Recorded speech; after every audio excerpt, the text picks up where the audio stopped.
Olá, povo de Deus, quinta-feira, 11 de janeiro de 2024, primeira semana do tempo comum.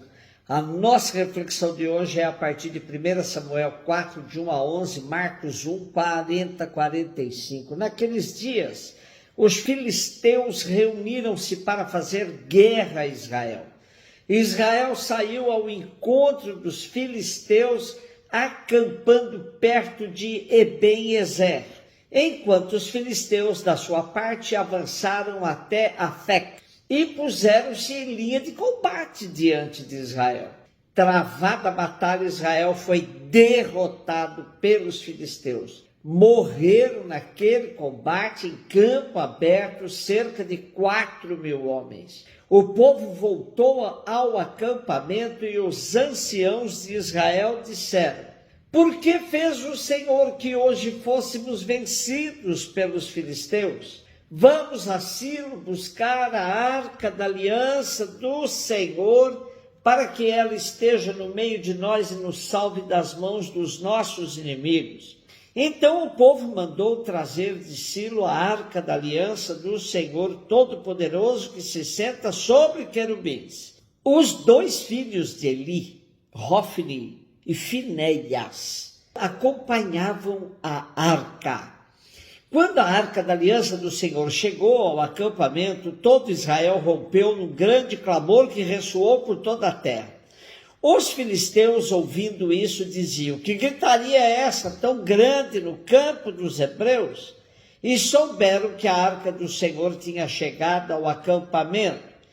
Os filisteus tiveram medo e disseram: Deus chegou ao acampamento. E lamentavam-se: ai de nós, porque os hebreus não estavam com essa alegria nem ontem nem anteontem. Ai de nós, quem nos salvará da mão desses deuses tão poderosos? Foram eles que afligiram o Egito com toda espécie de pragas no deserto. Mas coragem, filisteus!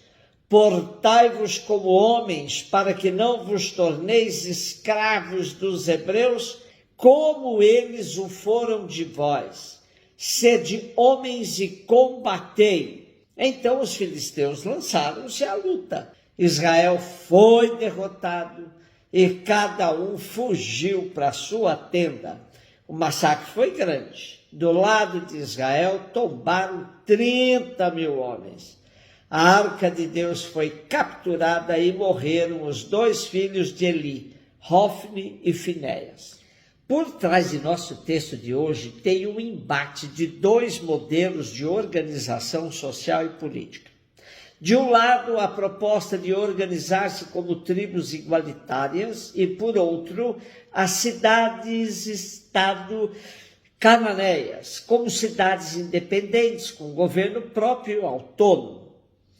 Com o avanço dos filisteus, tais sistemas entraram em decadência, pois esse povo possuía o domínio do ferro e lutava com armas muito poderosas.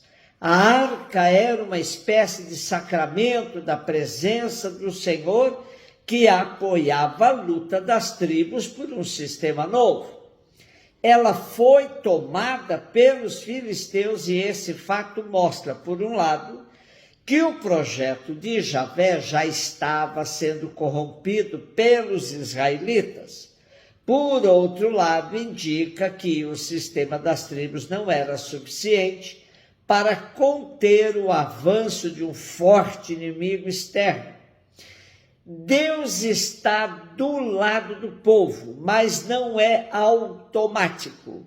Sem compromisso com a justiça e séria organização, não há avanço popular. Marcos 1, 40, 45. Um leproso chegou perto de Jesus e de joelhos pediu: se queres, tens o poder de curar-me. Jesus, cheio de compaixão, estendeu a mão, tocou nele e disse: eu quero, fica curado.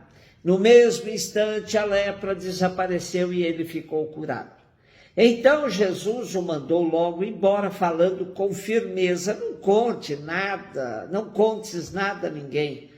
Vai, mostra-te ao sacerdote e oferece por tua purificação o que Moisés ordenou como prova para eles. Ele foi e começou a contar e divulgar muito fato.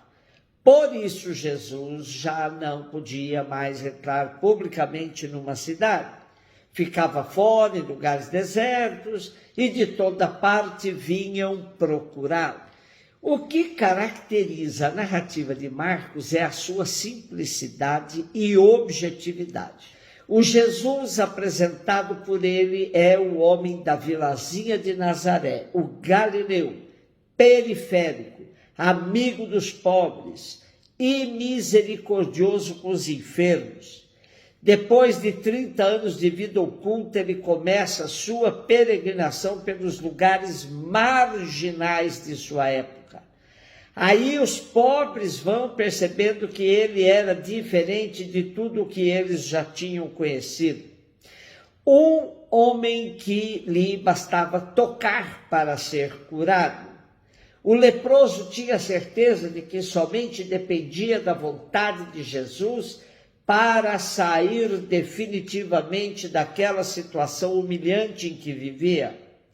Jesus agiu movido pela compaixão, que era uma das características mais comuns de Jesus, que sempre se comovia frente aos excluídos.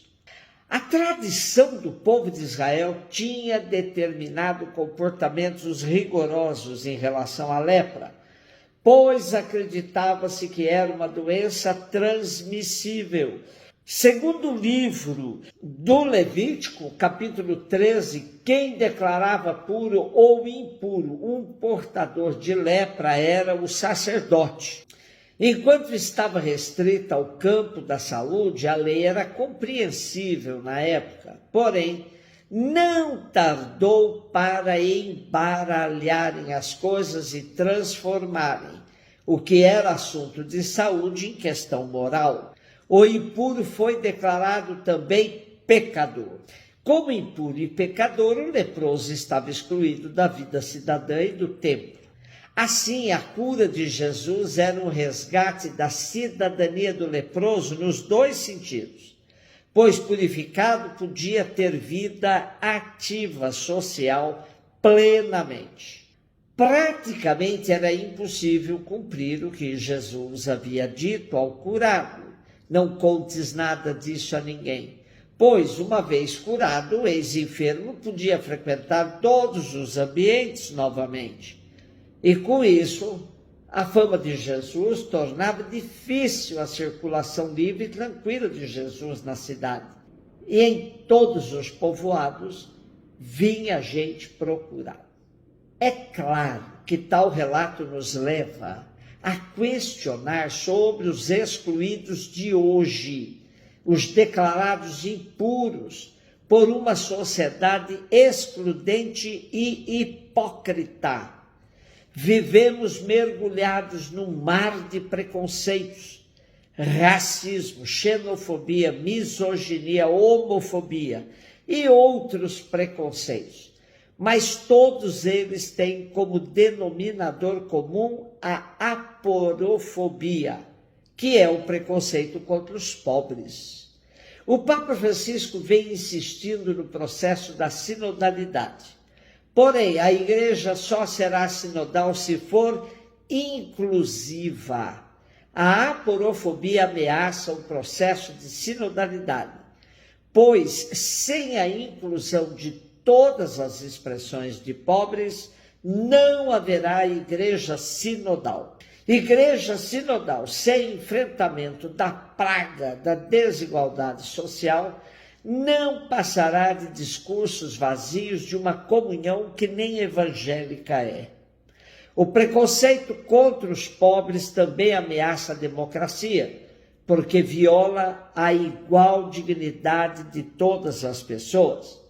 A democracia e o processo sinodal só serão autênticos se forem inclusivos, como a prática de Jesus.